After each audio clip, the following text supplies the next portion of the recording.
DSA को start करने से पहले फर्स्ट हमें डीएसए होता क्या है वो समझना होगा। तो आज के इस लेक्चर में हम डेटा स्ट्रक्चर एंड एल्गोरिथम होता क्या है वो कंप्लीट देखेंगे।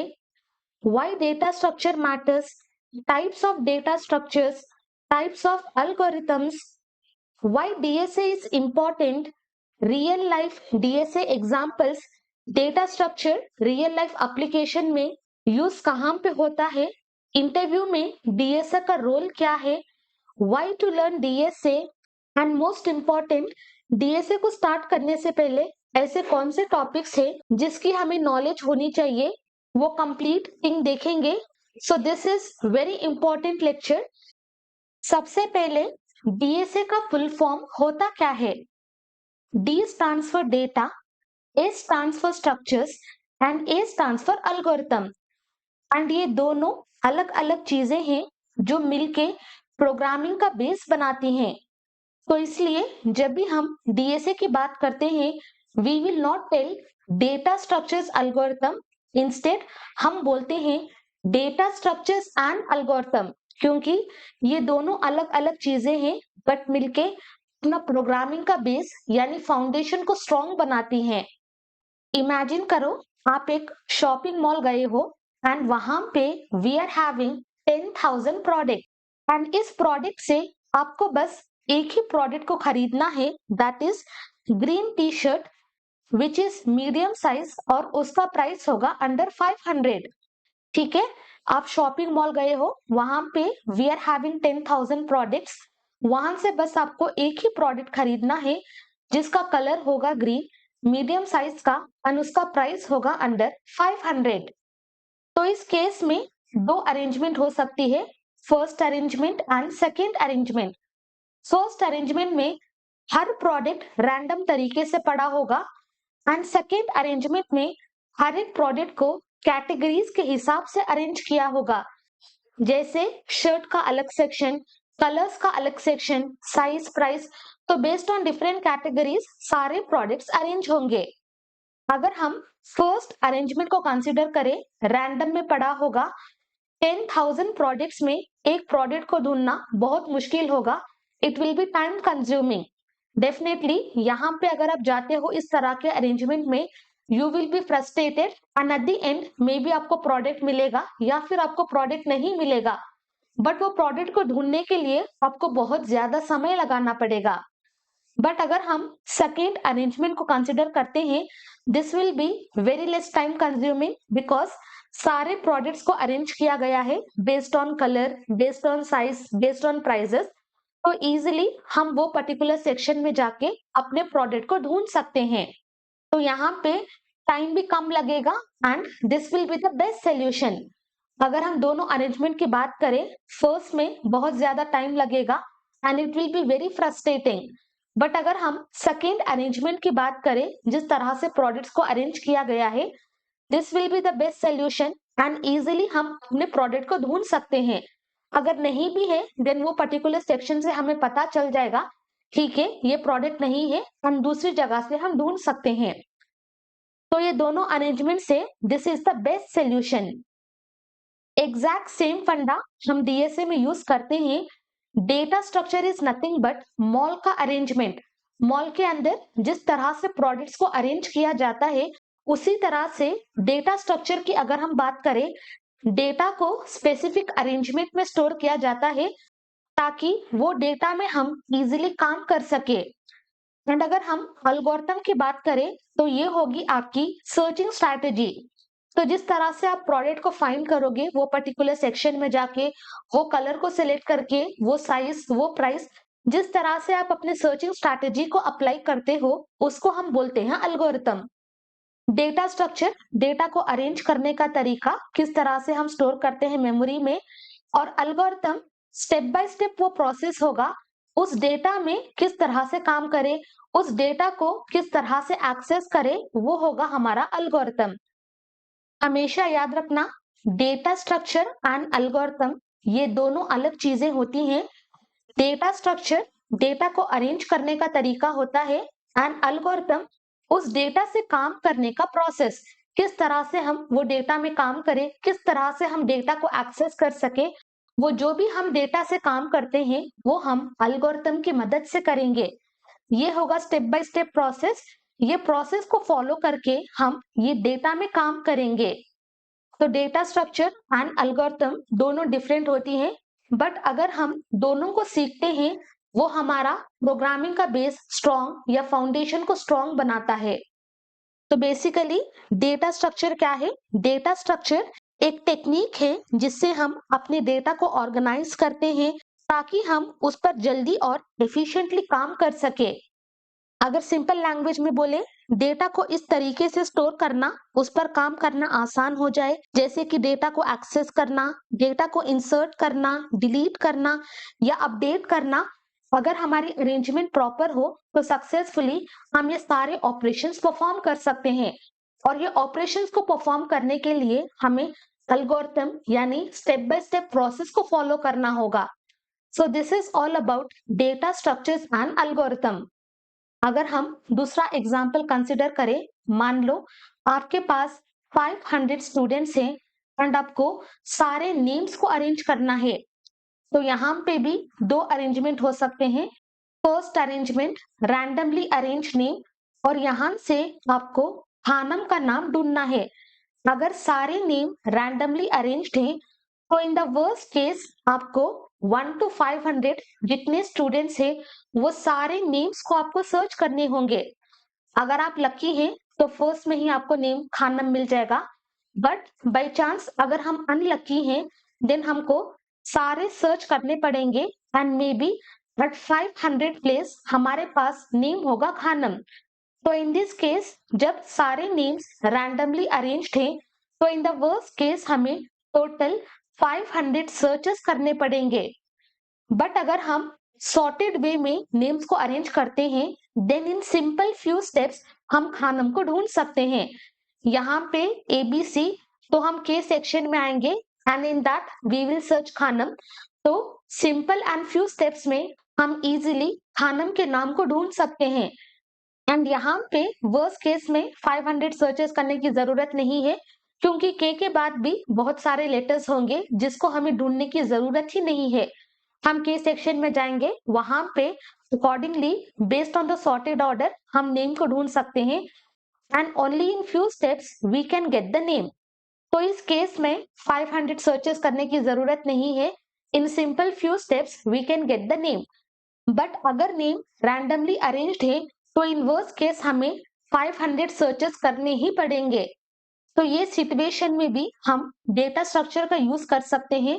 तो डेटा स्ट्रक्चर एक स्मार्ट तरीका होता है अपने डेटा को स्टोर करने का या अपने डेटा को रखने का, जिससे कि हम फास्ट सर्चिंग, इंसर्टिंग, डिलीटिंग जैसे काम एफिशिएंटली कर सके।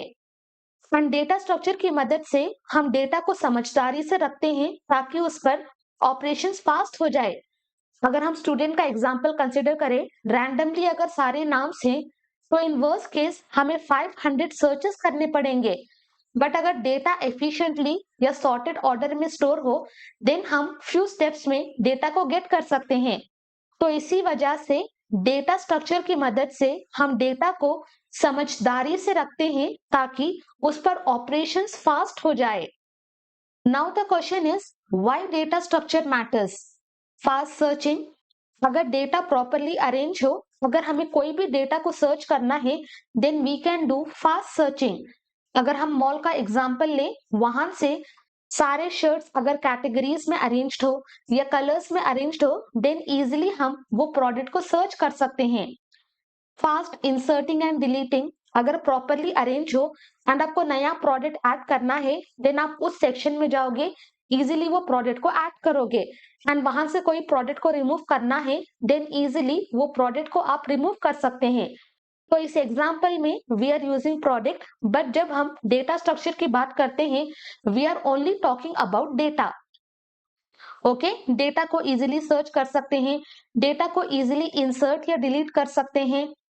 एफिशिएंट मेमोरी यूसेज, मेमोरी ज्यादा यूज नहीं होगा। अगर डेटा प्रॉपरली अरेंज है देन एफिशिएंट मेमोरी यूसेज होगा, मेमोरी का ज्यादा वेस्टेज नहीं होगा। एंड ऑल्सो अगर हम डेटा स्ट्रक्चर सीखते हैं we can easily solve real world problems. तो जैसे कि हमने मॉल का एग्जाम्पल देखा, स्टूडेंट का रोल नंबर्स का एग्जाम्पल देखा, तो उस तरह के रियल वर्ल्ड एग्जाम्पल हम इजी तरीके से सॉल्व कर सकते हैं। तो बस इतना समझो, बिना डेटा स्ट्रक्चर के अगर हमें कोड को लिखना है, इट इज सिंपली लाइक एक खाली रूम में सामान को इधर उधर फेंकना बिना किसी अलमीरा या कबर्ड में जोड़े। बट अगर हम डेटा स्ट्रक्चर के साथ कोड लिखते हैं, देन इट इज लाइक सारे कपड़ों को अलमीरा या कबर्ड में जोड़ के रखना या प्रॉपरली ऑर्गेनाइज करना।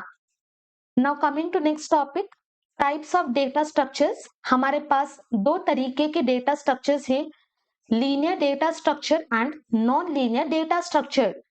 अभी तक हम एल्गोरिथम पे पहुंचे नहीं है, we are only talking about data structures.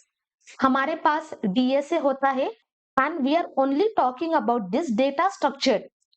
तो इसके दो टाइप्स होते हैं, we are having linear data structure and non linear data structure.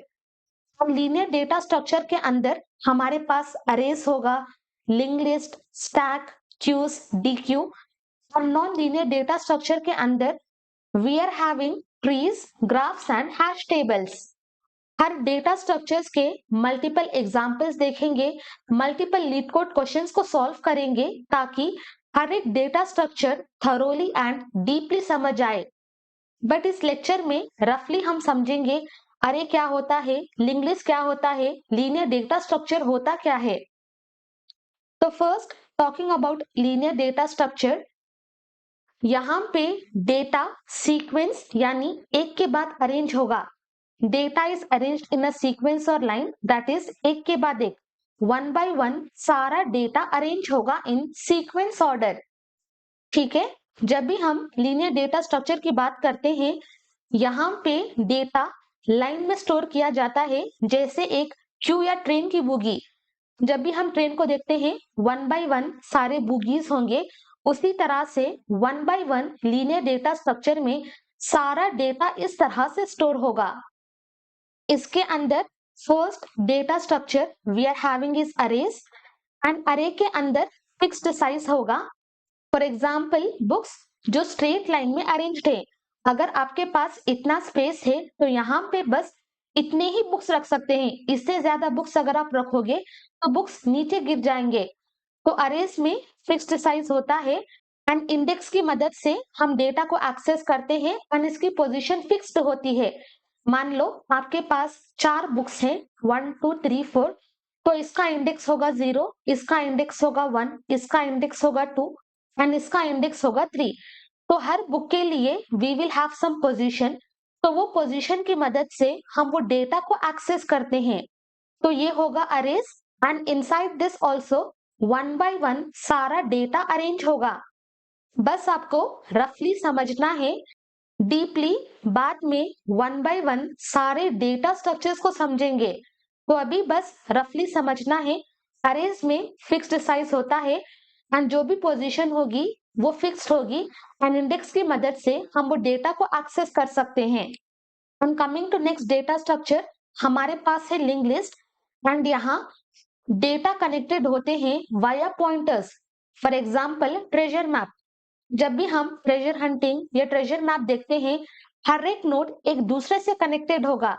यहाँ पे हमें दूसरे नोड की हिंट मिलेगी, यहाँ पे किस रास्ते में जाना है वहां की हिंट मिलेगी। तो इस तरह से हर एक नोड कनेक्टेड होगा like a chain. And link list में we are having different types, singly link list, doubly link list and circular link list. And coding के जरिए हम ये सारे कॉन्सेप्ट को समझेंगे। नेक्स्ट डेटा स्ट्रक्चर है स्टैक एंड ये फॉलो करता है last in first out principle. Example tiffin box, यहाँ पे वन बाय वन मैंने सारे टिफिन बॉक्स को अरेंज किया है। फर्स्ट मैंने रखा ये बॉक्स, सेकेंड ये, थर्ड ये, फोर्थ ये, फिफ्थ ये। एंड स्टैक फॉलो करता है last in first out principle. इसका मतलब जब मुझे टिफिन बॉक्स को उठाना होगा, I will be starting from this tiffin box. ये लास्ट में रखा है फिफ्थ पोजीशन में, बट जब हम निकालेंगे ये होगा फर्स्ट टिफिन बॉक्स जो फर्स्ट निकलेगा। तो जो भी लास्ट में रखा होगा वो फर्स्ट निकलेगा। तो stack will be following this principle, last in first out principle. Next data structure है क्यू। ये फॉलो करता है first in first out principle. Example, cinema line या वोटिंग लाइन, कोई भी लाइन या कोई भी क्यू, जो भी फर्स्ट आता है वो ही फर्स्ट निकलता है। तो ये फॉलो करता है फर्स्ट इन फर्स्ट प्रिंसिपल। पहले जो भी आया वो ही पहले निकलेगा। तो क्यू की मदद से जब भी डेटा अरेंज होगा, जो फर्स्ट डेटा जाएगा वही डेटा फर्स्ट निकलेगा। देन नेक्स्ट हमारे पास है डी क्यू। इसका फुल फॉर्म होता है डबल एंडेड क्यू। एंड ये डेटा स्ट्रक्चर में दोनों एंड से हम इंसर्ट एंड डिलीट परफॉर्म कर सकते हैं। तो इस एंड से भी हम डेटा को इंसर्ट कर सकते हैं और इस एंड से भी, इस एंड से डेटा को डिलीट कर सकते हैं एंड इस एंड से भी डेटा को डिलीट कर सकते हैं। Example, school bus. अगर इस बस में दो दरवाजे हैं, देन ये एंड से भी स्टूडेंट अंदर जा सकता है या ये एंड से भी, ये एंड से स्टूडेंट बाहर निकल सकता है या फिर ये एंड से स्टूडेंट बस, पब्लिक ट्रांसपोर्ट, कोई भी इस तरह का एग्जाम्पल ले, दोनों एंड से हम अंदर जा सकते हैं या फिर बाहर आ सकते हैं।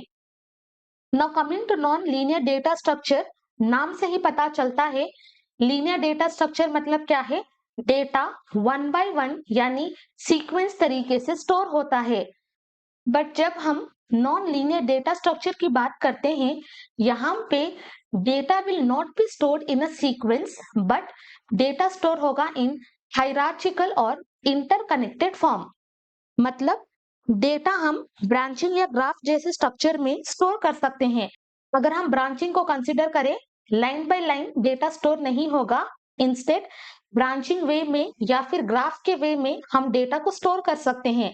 का स्ट्रक्चर है ट्री एंड इनसाइड दिस हम हायरार्चिकल स्ट्रक्चर में, जैसे पेरेंट चाइल्ड, एक रूट नोड से मल्टीपल ब्रांचेस निकलते हैं। तो एक रूट नोड से मल्टीपल ब्रांचेस को हम निकालेंगे एंड वन बाय वन सारे इंटरकनेक्टेड होंगे। इट इज नॉट लाइक यहाँ पे डेटा स्टोर है बट फिर यहाँ पे डेटा स्टोर करेंगे, ऐसा हम नहीं करेंगे।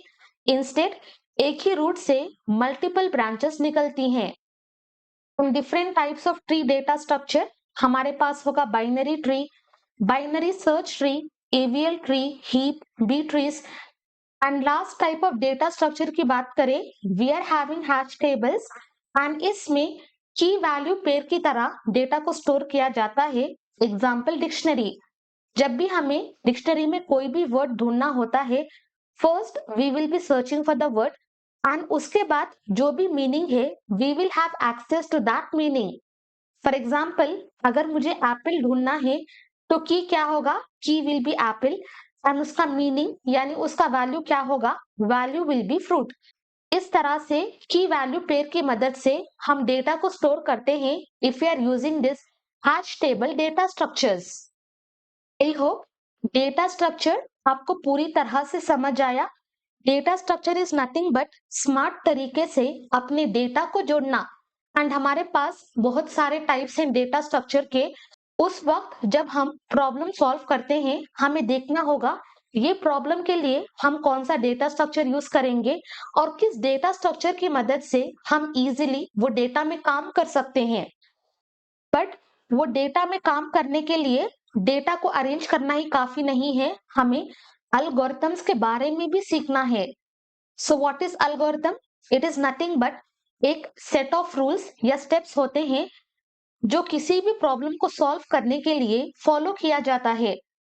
एंड प्रॉब्लम क्या होगी? फॉर एग्जाम्पल, कुकिंग रेसिपी, ये होगा हमारा एल्गोरिथम एंड इसमें सारे स्टेप्स होंगे फॉर कुकिंग द रेसिपी। मान लो मुझे मैगी प्रिपेयर करना है, तो फर्स्ट स्टेप क्या होगा, पानी को उबालना। सेकेंड स्टेप क्या होगा, मैगी को डालना। थर्ड स्टेप मसाला डालना एंड फोर्थ स्टेप सर्विंग। तो इस तरह से हम मैगी को प्रिपेयर करेंगे एंड ये होंगे सारे स्टेप्स। तो उसी तरह से जब भी हमें डेटा के साथ काम करना या डेटा के साथ खेलना होता है, वी आर हैविंग एल्गोरिथम यानी सेट ऑफ रूल्स जो हम फॉलो करके डेटा के साथ काम करते हैं। सेकेंड एग्जाम्पल अगर हम कंसिडर करें, एटीएम मशीन, यहाँ पे भी बहुत सारे स्टेप्स होंगे। फर्स्ट हमें कार्ड को डालना होगा, सेकेंड हमें पिन को एंटर करना होगा, थर्ड हमें अमाउंट को डालना होगा and fourth we are just going to receive the cash. तो हर चीज को करने के लिए हमारे पास स्पेसिफिक स्टेप्स होंगे। तो उसी तरह से डेटा के साथ खेलने के लिए भी हमारे पास बहुत सारे एल्गोरिथम्स यानी बहुत सारे स्टेप्स होंगे जो हम फॉलो करके डेटा के साथ आसानी से खेल सकते हैं। Third example, Google search.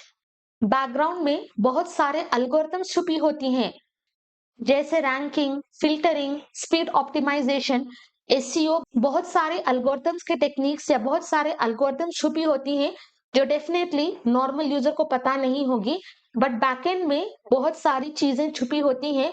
And जो भी वर्ड या जो भी चीजें हम ढूंढते हैं, अकॉर्डिंगली हमें वो रिजल्ट मिलेगा।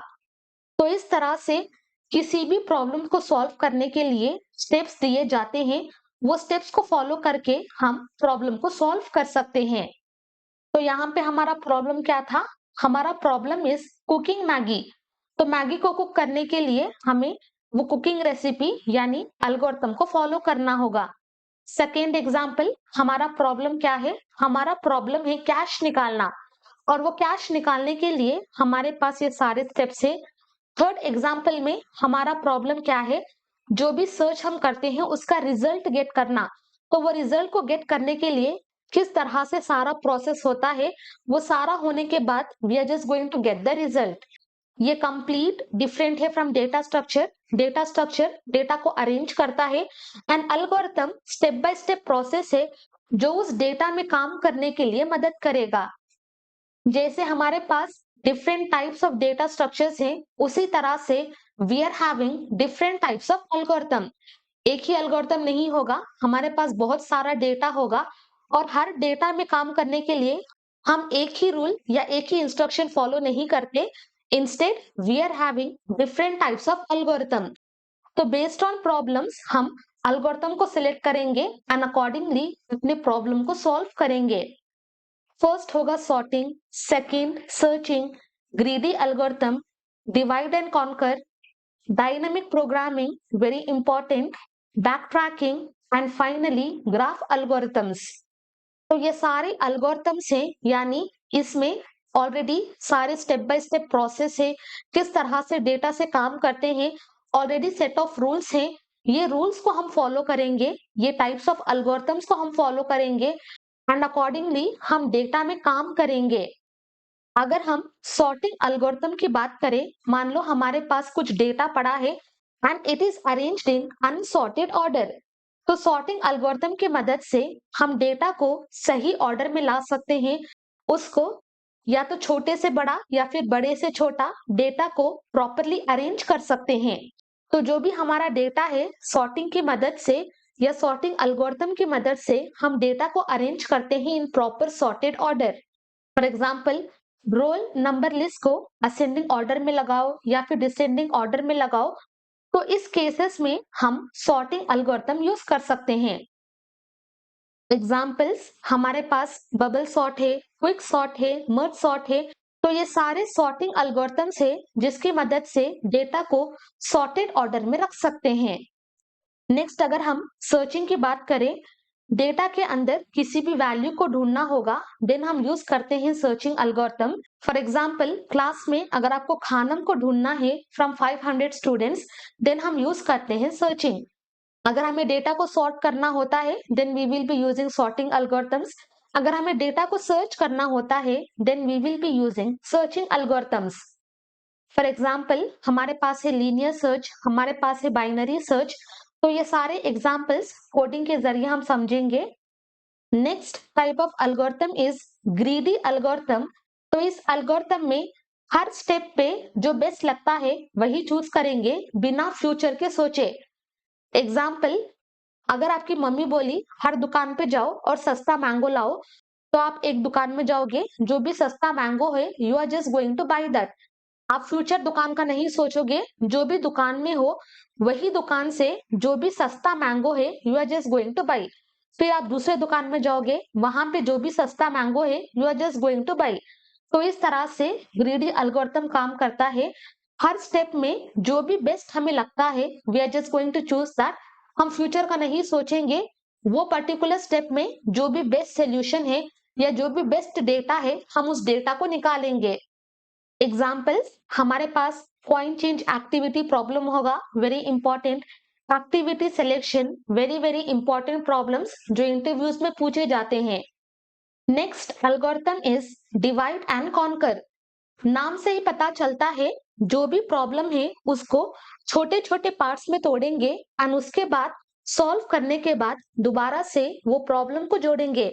फर्स्ट डिवाइड एंड रूल जिस तरह से होता है उसी तरह से डिवाइड एंड कॉन्कर, बड़े बड़े प्रॉब्लम्स को छोटे प्रॉब्लम्स में तोड़ना और उसके बाद सारे प्रॉब्लम्स को जोड़ना। एग्जाम्पल्स हमारे पास है merge sort and binary sort भी, जो हमने सर्चिंग में देखा था। एग्जैक्ट सेम बाइनरी सर्च भी डिवाइड एंड कॉन्कर की मदद से भी हम अचीव कर सकते हैं। देन नेक्स्ट हमारे पास है dynamic programming, very very important concept. तो इसमें सेम हमारे पास कोई प्रॉब्लम है तो उसके अंदर बहुत सारे सब प्रॉब्लम्स होंगे, तो वही सब प्रॉब्लम्स का आंसर हम कहीं पे स्टोर करेंगे एंड उसके बाद वही आंसर को हम दोबारा से यूज करेंगे। सो बेसिकली रिकर्शन टाइप, पहले वाले सवाल का आंसर हम याद रखेंगे ताकि दोबारा से उसे रिकैलकुलेट ना कर सके। तो डायनामिक प्रोग्रामिंग में ये कॉन्सेप्ट बहुत यूज होता है। पहले का आंसर हम याद रखेंगे and we will proceed to next answer and उसके बाद उसका आंसर याद रखेंगे and accordingly we will solve the problem. Example, अगर हम फिबोनाची सीरीज के बारे में बात करें तो वहां पे जो भी फर्स्ट आंसर होगा हम उसको याद रखेंगे, फिर दोबारा से नेक्स्ट फंक्शन कॉल होगा, फिर नेक्स्ट फंक्शन कॉल होगा। जब तक हम बेस कंडीशन तक ना पहुंचे तब तक फंक्शंस को कॉल करते रहेंगे एंड प्रीवियस का जो भी आंसर है we will have that answer. तो इस तरह से डायनामिक प्रोग्रामिंग की मदद से रिकर्शन का कॉन्सेप्ट या रिकर्शन के प्रॉब्लम्स को इजी वे में सॉल्व कर सकते हैं। हमारे पास है नैपसैक एंड हमारे पास है लॉन्गेस्ट कॉमन सीक्वेंस एंड इन सब प्रॉब्लम्स में we will be using dynamic programming concept. Then next हमारे पास है बैक ट्रैकिंग एंड ये भी बहुत इंपॉर्टेंट है। इसमें हम प्रॉब्लम्स को ट्राई करेंगे, अगर कहीं पे फेल होते हैं वापस से हम जाएंगे दूसरे रास्ते पे एंड दूसरे रास्ते में again we are going to try. अगर वहां पे भी अगर हम फेल होते हैं again we will go to दूसरा रास्ता and there we are going to try. For example, अगर हम भूल भुलैया यानी मेस की बात करें, वहां पे एक स्टार्टिंग पॉइंट होगा एंड सारे रास्ते हम ढूंढेंगे एंड कहीं पे अगर ब्लॉक आता है वो रास्ता हम पार नहीं कर सकते तो दोबारा से हम दूसरा रास्ता ढूंढेंगे। तो बेसिकली बैक ट्रैकिंग में हम ट्राई करते हैं फेल होते हैं, ट्राई करते हैं फेल होते हैं एंड इस तरह से हम डेटा में काम करेंगे। एग्जाम्पल्स, इन क्वीन प्रॉब्लम बहुत इंपॉर्टेंट, सुडोकू सॉल्वर, हमारे पास रैट का प्रॉब्लम है, रैट मेज, बहुत सारे प्रॉब्लम्स आते हैं inside back tracking. Next we are having graph algorithms और इस एल्गोरिथम की मदद से ऐसे प्रॉब्लम्स जहां कनेक्शंस या पाथ्स को इंपॉर्टेंट दिया जाता है यानी नोड्स एंड एजेस, वहां पे we will be using graph algorithm. For example Google map, वहां पे बहुत सारे रूट्स को दिखाया जाता है एंड मोस्टली हम शॉर्टेस्ट रूट को प्रिफर करते हैं। तो वो डेटा को अचीव करने के लिए या सबसे शॉर्टेस्ट रूट कौन सा है वो हम इजीली ढूंढ सकते हैं यूजिंग ग्राफ एल्गोरिथम्स। एग्जाम्पल, हमारे पास बहुत सारे ग्राफ एल्गोरिथम्स हैं जैसे बीएफएस, डीएफएस, डिक्स्ट्रा, क्रुशकल, बहुत सारे एल्गोरिथम्स हैं।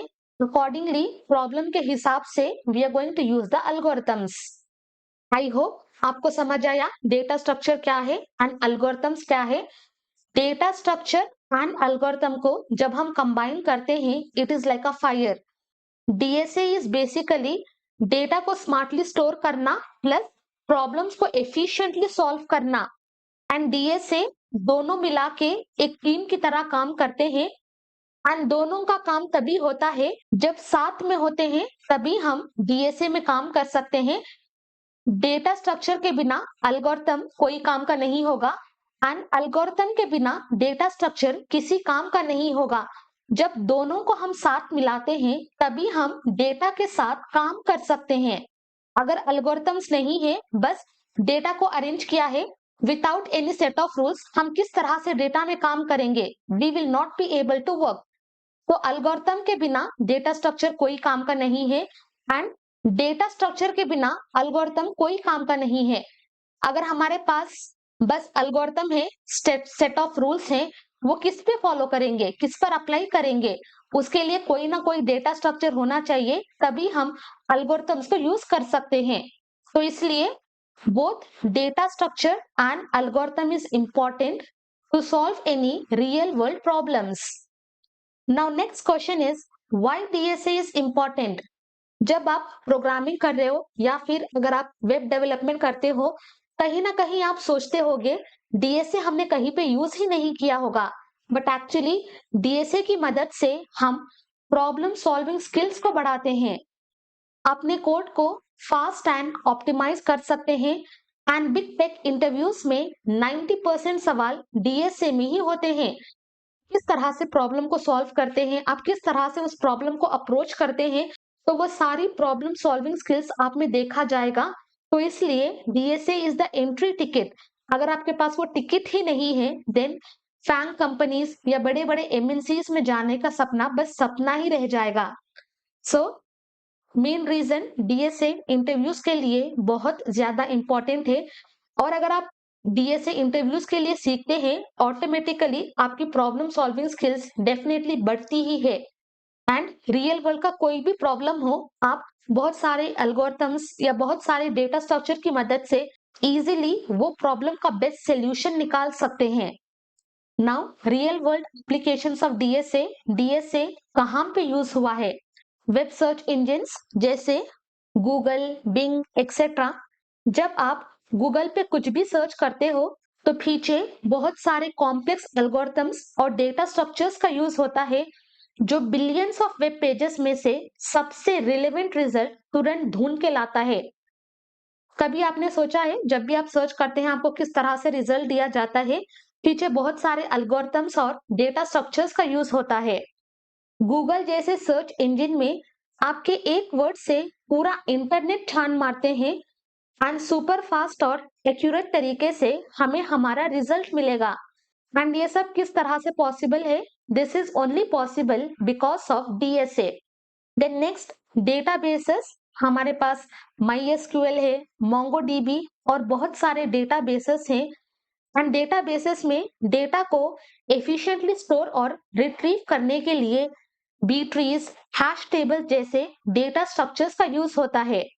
जब आप किसी ऐप में लॉगिन करते हो या कोई इन्फो रिट्रीव करते हो तो वो डेटा फास्ट मिलता है, क्योंकि फीचर स्मार्ट तरीके से डीएसए का यूज हो रहा है, इसी वजह से हमें तुरंत ही अपना डेटा मिलेगा। देन नेक्स्ट, नेटवर्किंग यानी इंटरनेट, राउटर्स, पैकेट्स। तो डेटा पैकेट्स को मैनेज करने के लिए क्यूज, लिंक लिस्ट जैसे डेटा स्ट्रक्चर्स का यूज होता है। राउटिंग और ट्रैफिक कंट्रोल करने के लिए हम एल्गोरिथम्स का यूज करते हैं। जब भी हम इंटरनेट के रास्ते डेटा भेजते हैं, it will be exactly like traffic signal. Her packet को लाइन से भेजना होता है और सिग्नल यानी एल्गोरिथम डिसाइड करता है कौन से पैकेट को कहां पे भेजना है। नेक्स्ट, ऑपरेटिंग सिस्टम यानी Windows, Linux, Mac. Operating system के अंदर प्रोसेस शेड्यूलिंग, मेमोरी का मैनेजमेंट और फाइल सिस्टम ऑर्गेनाइजेशन सब कुछ डीएसए से ही चलता है। ऑपरेटिंग सिस्टम हर काम को स्मार्टली मैनेज करते हैं, कौन पहले चलेगा, कौन सी मेमोरी किस ऐप को मिलेगी, हर चीज में डीएसए का मैजिक ही छुपा है। Then artificial intelligence and machine learning. AI और एमएल एप्लीकेशंस में डेटा को स्टोर करने के लिए अरेज, मैट्रिसेस का यूज होता है। एल्गोरिथम्स सारे पैटर्न्स को रिकॉग्नाइज करते हैं और उस हिसाब से अपने डिसीजंस को लेते हैं। यूट्यूब में, नेटफ्लिक्स में जब भी हम कोई वीडियो देखते हैं, बेस्ड ऑन दैट वीडियो हमारे पास बहुत सारे सजेशंस या बहुत सारे रिकमेंडेशंस होते हैं। तो वो सजेशंस और रिकमेंडेशंस भी एआई और डीएसए का ही टीम वर्क का रिजल्ट होता है। देन साइबर सिक्योरिटी, एन्क्रिप्शन, डिक्रिप्शन, वहां पे भी डीएसए का बहुत इस्तेमाल होता है। डेटा को सिक्योर करने के लिए हम क्रिप्टोग्राफिक एल्गोरिथम्स का यूज करते हैं। We are having multiple algorithms, जैसे एईएस है, हमारे पास आरएसए है। ये सब सीखने की जरूरत नहीं है। तो ये एल्गोरिथम्स की मदद से डेटा को अनरीडेबल बनाया जा सकता है अनऑथराइज्ड लोगों के लिए। एग्जाम्पल, जब आपका WhatsApp message end to end encrypted होता है उसके पीछे भी डीएसए बेस्ड एन्क्रिप्शन एल्गोरिथम होता है। देन ई कॉमर्स प्लेटफॉर्म्स जैसे अमेजोन, फ्लिपकार्ट, वहां पे भी डीएसए का काफी इस्तेमाल होता है। Online shopping websites, recommendation engine, inventory control और प्राइसिंग के लिए स्मार्ट एल्गोरिथम यूज करते हैं। जब भी आप कोई भी प्रोडक्ट सर्च करते हो, अमेजोन वही प्रोडक्ट आपको सजेस्ट करता है and it will keep on telling only 2 products left, इसका डिस्काउंट है। तो रिलेटेड प्रोडक्ट का सजेशन या रिलेटेड प्रोडक्ट का रिकमेंडेशन हमें मिलता है एंड ये सब एल्गोरिथम की मदद से ही होता है। डीएसए नॉर्मली दिखता नहीं है, बट बैकग्राउंड में पीछे किसी भी रियल वर्ल्ड एप्लीकेशन में DSA is the backbone. Without DSA हम रियल वर्ल्ड प्रॉब्लम्स को सॉल्व ही नहीं कर सकते। तो इंटरव्यू में डीएसए का रोल क्या है? डीएसए प्रोग्रामिंग लैंग्वेज नहीं है, डीएसए एक स्किल है। एंड जब भी हम कोई स्किल सीखते हैं, डेफिनेटली हमारे पास हमेशा प्लस पॉइंट होगा। अगर आप डीएसए नहीं भी सीखना चाहते, देन ऑल्सो हमारे पास बहुत सारे ऑप्शंस हैं डिफरेंट चीजें सीखने के। बट अगर आपका ड्रीम फैंग कंपनीज में जाना है, then you have to learn DSA. And DSA is the language of problem solving. And 90% of the tech interviews में डीएसए के क्वेश्चंस होते ही हैं। अगर डीएसए नहीं आता, then definitely we can not crack FAANG companies. अगर हम गूगल की बात करें, वहां पे ट्रीज, ग्राफ्स, डायनामिक प्रोग्रामिंग के बहुत सारे क्वेश्चंस पूछे जाते हैं। अमेजोन में arrays, hash maps, sliding window, Microsoft में बैक ट्रैकिंग हीप्स। बस यही नहीं, और भी बहुत सारे, बट ये कॉमन क्वेश्चन है जो बहुत बार पूछे जाते हैं। एंड स्टार्टअप्स में real life use case based DSA, मतलब यहाँ पे यूजुअली आपको एक रियल लाइफ का प्रॉब्लम दिया जाएगा और उस प्रॉब्लम को आप किस तरह से अप्रोच करते हैं, कौन सा डेटा स्ट्रक्चर यूज करते हैं, कौन सा एल्गोरिथम यूज करते हैं और वो प्रॉब्लम को किस तरह से सॉल्व करते हैं, उस तरह के क्वेश्चंस आपको नॉर्मली स्टार्टअप्स में पूछे जाते हैं। Now why learn DSA? Already we have answered. अगर हमें अपनी प्रॉब्लम सॉल्विंग स्किल्स को बढ़ाना है, देन डेफिनेटली हमें डीएसए सीखना है। एंड टेक्निकल इंटरव्यूज के लिए डीएसए आना ही चाहिए, 100% आना ही चाहिए। डजंट मैटर हमारे पास एआई बॉट्स है, डजंट मैटर हमारे पास चैट जीपीटी है, क्लाउड एआई है, डजंट रियली मैटर। अगर हमें टेक्निकल इंटरव्यूज को क्रैक करना है, DSA is important, DSA was important and DSA will be important to crack any technical interviews. अगर हमें नॉर्मल पैकेज चाहिए 5 lakh 3 lakh, then you don't have to learn DSA. But अगर आपका टारगेट हाई है, अगर आपको बहुत अच्छी पैकेज चाहिए, देन डीएसए पढ़ना बहुत इंपॉर्टेंट है। ये फाउंडेशन है फॉर एडवांस टॉपिक्स। डीएसए एक बेस बनाता है जिसके ऊपर आप operating systems, machine learning, AI जैसे टॉपिक्स इजीली सीख सकते हो। फॉर एग्जाम्पल, ग्राफ समझकर आप नेटवर्किंग एल्गोरिथम्स या गूगल मैप्स के लॉजिक को इजीली ग्रास्प कर सकते हैं। Last concept for this lecture, must know concepts before learning advance DSA. आप कोई भी प्रोग्रामिंग लैंग्वेज चुन सकते हैं, like Java, Python, C plus plus, और ये कंप्लीट प्लेलिस्ट में हम सी प्लस प्लस सीखेंगे। तो ये होंगे कुछ कॉन्सेप्ट जो आपको आने चाहिए before getting started with advance DSA. And ये सारे लेक्चर्स ऑलरेडी अवेलेबल हैं। अगर आपको आते हैं, then you can proceed with data structure. अगर आपको नहीं आते हैं, देन फर्स्ट आप इसका बेसिक ले लो या फिर इसका ग्लांस ले लो, only then you can proceed with DSA. At the end I would only say, data structure एक स्किल ही नहीं, एक माइंडसेट है। अगर हम डेटा स्ट्रक्चर सीखते हैं, हम प्रॉब्लम सॉल्विंग स्किल्स को बढ़ाते हैं, इजीली कोई भी प्रॉब्लम का हम बहुत सारे सॉल्यूशंस निकालेंगे और उसमें से बेस्ट सॉल्यूशन कौन सा है वो इजीली हम ट्रैक कर सकते हैं और इजीली हम अपने कोड में इंप्लीमेंट कर सकते हैं। तो all in all, DSA is very important. अगर आपको अपनी सोचने की शक्ति को बढ़ाना है, then you have to learn DSA in programming. अगर आपको आपकी सोचने की शक्ति को बढ़ाना है, then definitely DSA is must. आज के इस लेक्चर में बस इतना ही। अगर आपको कोई भी डाउट आता है, then you can ask your doubts in comment section. सारे नोट्स के लिंक आपको डिस्क्रिप्शन में मिलेंगे, you can download the notes. जब भी आपके पास टाइम हो, you can refer the notes.